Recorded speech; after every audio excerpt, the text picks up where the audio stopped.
Morning, happy Monday. Yeah, I got a word for the stuck people. For the ones that just feel like, I'm so tired of my normal. I'm trying to get from now to later, but I don't know how to get through the middle. This is a hard place and I'm over it.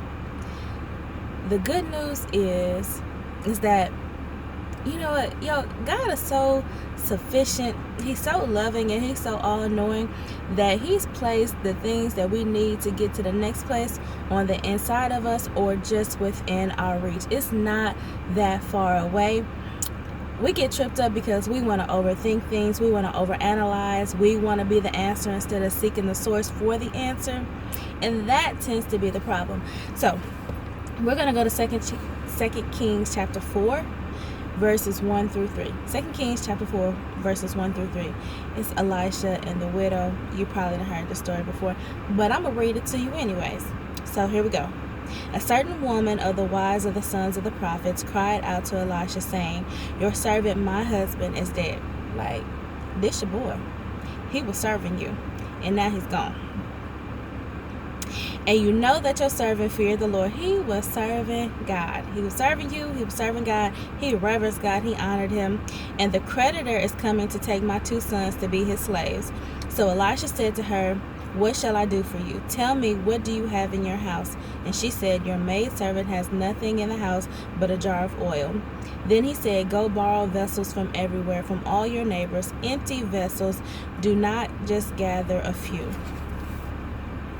Gather a lot." You got a starting point. Whatever you need to get to that next place is already in your possession, but you have to increase your capacity so that God can maximize it. He can multiply it. We don't serve the God of the 1 and the 2, but we got serve the God of the multiplication. So he can take a little bit and make a lot. What is in your hand? What gifts do you have?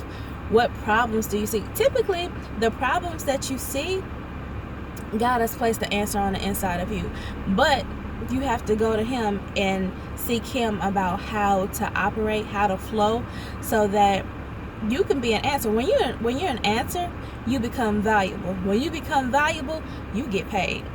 So what's in your hand? What's in your head? What do you know? What knowledge do you have? What is just instinctively on the inside of you? You don't have to stay stuck. You don't have to die where you are. You can move forward by the grace of God and by being led by his spirit. Are you being led by his spirit? Have you gotten to the place, like she said, your servant, my husband, is dead? But what about you? Are you a servant of the Lord?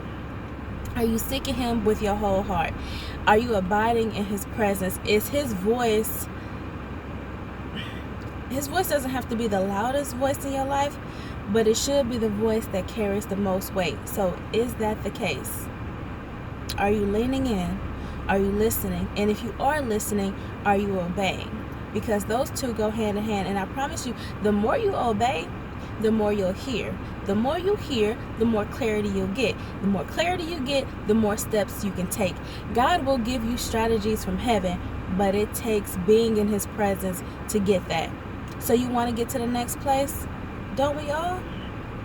What's in your hand? Have you turned it over to him? Are you listening to see what you're supposed to do with it? And are you following through with the instructions?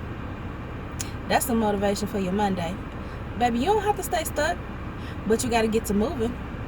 Have a good day.